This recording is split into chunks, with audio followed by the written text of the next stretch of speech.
Hello बच्चों, let's see the following question. Question है, assertion statement कहता है that seeds of gymnosperms are naked. Reason statement है seed consist of 3 generations, one within the other. Options है A, both A and R are true and R is the correct explanation of A. B, both A and R are true but R is not the correct explanation of A. C, A is true but R is false. D, A is false but R is true. E, both A and R are false. तो इस question का की concept है हमारा gymnosperm के बारे में। Gymnosperm very well developed species और ग्रुप ऑफ ऑर्गेनिजम्स होते हैं अंडर किंगडम प्लांटे, मतलब ये फोटोसिंथेटिक ऑर्गेनिजम्स है। इनमें जिम्नोस्पर्म 2 वर्ड्स है। स्पर्म का मतलब है सीड और जिम्नो का मतलब है नेकेड। तो इसका मतलब ट्रांसलेट्स होता है नेकेड सीड्स, यानी seeds are not enclosed by fruit. Not enclosed मतलब इसमें फ्रूट्स फॉर्म नहीं होगा जैसे हमारा एंजियोस्पर्म्स में होता है, सिर्फ सीड कोट और एम्ब्रियो रहता है। अगर इस सीड स्ट्रक्चर देखें, इसमें 3 जनरेशंस तो हमें मिलते ही है।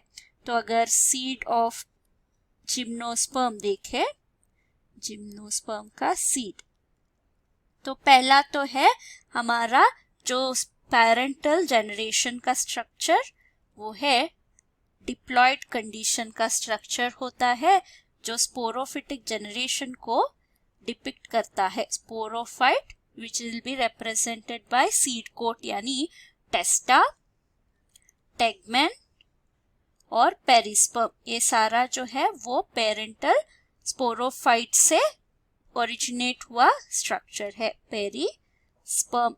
पेरिस्पर्म यानी न्यूसेलस होता है। ओके, ये है पहला जनरेशन। दूसरा जनरेशन होता है वो है गैमेटोफाइट। सो फीमेल गैमेटोफाइट जो है हैप्लॉइड इन नेचर। तो इसमें half the number of chromosome पाए जाते हैं, इसको N से डिपिक्ट करते हैं। कौन सा स्ट्रक्चर है यहाँ पे?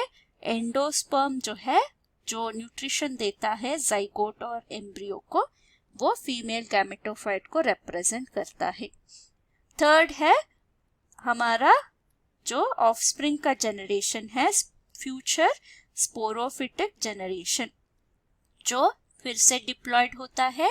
ये रिप्रेजेंट होता है बाय आवर एम्ब्रियो, एम्ब्रियो का प्लूम्यूल रेडिकल एक्सेट्रा। तो अगर देखा जाए तो पहला स्टेटमेंट था seeds of gymnosperms are naked, ये तो ट्रू स्टेटमेंट है। Second, seed consist of 3 generation, one within the other, ये भी ट्रू है। पर रीजन स्टेटमेंट जो है वो करेक्ट एक्सप्लेनेशन नहीं दे रहा है।